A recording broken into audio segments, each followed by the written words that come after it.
আপনি কি কখনো এমন কাউকে দেখছেন যে আগুনের সামনে দাঁড়িয়ে বলে আমি এখান থেকে এক পাও সরব না, কারণ আমার আল্লাহর উপর ভরসা আছে?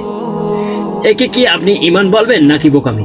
সম্প্রতি একজন বক্তা রাসূল সাল্লাল্লাহু আলাইহি সাল্লামের মানবিক সতর্কতা এবং তার সুন্নাহকে মৃত্যু ভয় হিসেবে প্রচার করে সাধারণ মানুষকে ধোঁকা দেওয়ার চেষ্টা করেছেন। আজ আমি তার দ্রুতাবিপূর্ণ যুক্তির প্রতিটি দাঁত ভাঙার জবাব দেবে ইনশাআল্লাহ। ভিডিওটি সম্পূর্ণ দেখুন এবং যুক্তি সহকারে ইসলামের পক্ষে থাকুন। যদি তোমরা মুমিন হও তাহলে তাদেরকে ভয় না করে, কোনো মানুষকে ভয় না করে, শয়তানকে ভয় না করে আমাকে ভয় করো। আল্লাহ বলছেন আমাকে ভয় করো। ওকে, মনে রাখবেন। আরেকটা আয়াত পড়ে শোনাচ্ছি, সূরা জুমার আয়াত 36। মুমিনরা আল্লাহ ছাড়া কাউকে ভয় করবে না। বক্তা সাহেব কুরআন থেকে সূরা আল ইমরান আর সূরা জুমায়ের আয়াত পড়ে শোনালেন, কিন্তু তিনি কি জানেন না যে কুরআন নিজেই নবীদের প্রাকৃতিক ভয় বা সতর্কতাকে স্বীকৃতি দিয়েছে? সূরা তোহার 66 নম্বর আয়াতে দেখুন, মুসা নবী সাল্লাল্লাহু আলাইহি সাল্লাম যখন জাদুকরের লাঠি দেখে মনে মনে কিছুটা ভয় পেয়েছিলেন, আল্লাহ কি তাকে বলেছিলেন যে তার ঈমান চলে গেছে? না, আল্লাহ বলেছিলেন লা তাখাফ, ভয় পেও না, তুমি বিজয়ী হবে। বক্তা সাহেব, আপনি কি মুসা আলাইহিস সালামকেও বীরু বলবেন? আসলে ইসলামে আল্লাহকে ভয় পাওয়া মানে তার অবাধ্য না হওয়া, আর শত্রু দেখে আড়াল হওয়া বা সতর্কতা অবলম্বন করা হলো মানুষের ফিরাত বা বুদ্ধি। আপনি কি ট্রেন আসতে দেখলে লাইনে দাঁড়িয়ে থাকেন নাকি সরে যান?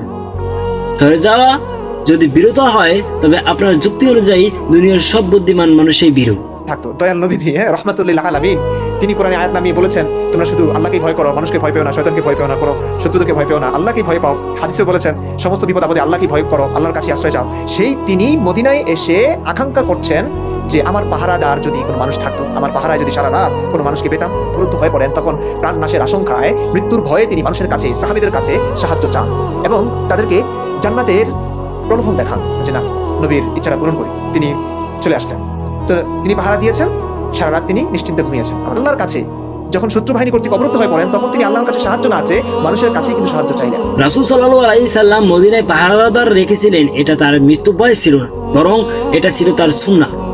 তিনি আমাদের শিখিয়েছেন যে হাত পা গুটিয়ে বসে থাকার নাম ইসলাম নয়। সহিহ হাদিসের দলিল তিরমিজি 2517 নম্বর হাদিসে রাসূল সাল্লাল্লাহু আলাইহি সাল্লাম স্পষ্টভাবে বলেছেন, আগে উটটি বাঁধো, তারপর আল্লাহর উপর ভরসা কর। বক্তা সাহেব, রাসূল সাল্লাল্লাহু আলাইহি সাল্লাম যদি অলৌকিকভাবে একা সব শত্রু ধ্বংস করে দিতেন তবে আপনিই বলতেন তিনি তো জাদুকর ছিলেন। তিনি রক্ত মাংসের মানুষ হিসেবে আমাদের দেখিয়ে গেছেন কিভাবে বিপদের ব্যবস্থা নিতে হবে। তিনি পাহারাদার রেখেছিলেন যাতে আমরা শিখি কিভাবে রাষ্ট্র ও ব্যক্তির নিরাপত্তা নিশ্চিত করতে হয়।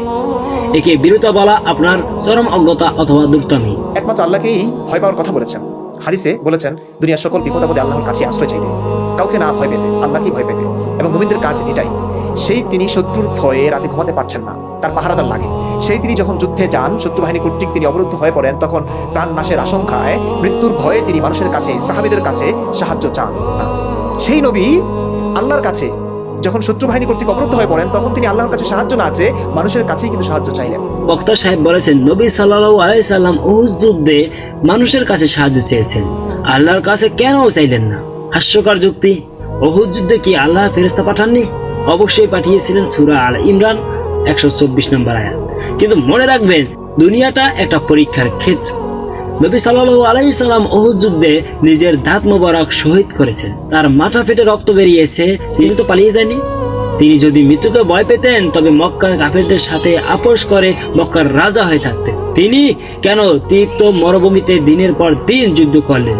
কারণ তিনি জানতেন মৃত্যু আল্লাহর হাতে, আর জান্নাতের সুসংবাদ দেওয়া কোনো প্রলোভন নয়, বরং এটা একজন নবীর মূল কাজ।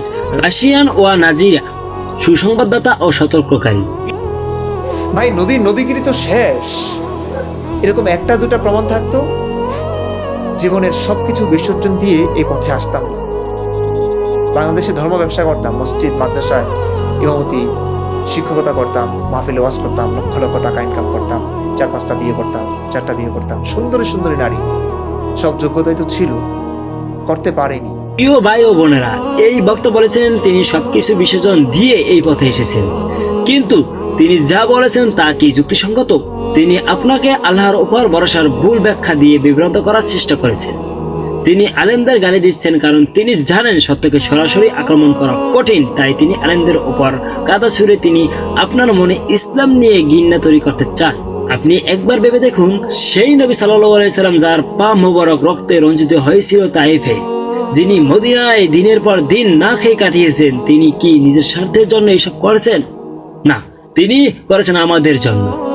তার প্রতিটি সতর্কতা ছিল আমাদের জন্য শিক্ষা। বক্তা সাহেবের প্রতিটি প্রশ্ন, আপনি যদি এতই নির্ভীক হন তবে অসুস্থ হলে ডাক্তারের কাছে যান কেন? আল্লাহর উপর ভরসা করে বসে থাকেন না কেন? আসলে আপনিও নিজেই জানেন আপনার যুক্তি কতটুকু। আসুন আমরা অন্যের কারসাট করা ভিডিও দেখে বিভ্রান্ত না হয়ে সরাসরি সিরাত পাঠ করি। ইসলাম কোনো অন্ধবিশ্বাসের নাম নয়, ইসলাম হলো পরম চুক্তির ধর্ম। আল্লাহ আমাদের সবাইকে সিরাতুল মুস্তাকিমে পরিচালিত করুন, আমিন। এই দর্শক, ভিডিওটি এখান থেকেই আমি শেষ করলাম। ভিডিওটি ভালো লাগে আমার চ্যানেলটি অবশ্যই সাবস্ক্রাইব করে আমার পাশে থাকবেন। ধন্যবাদ।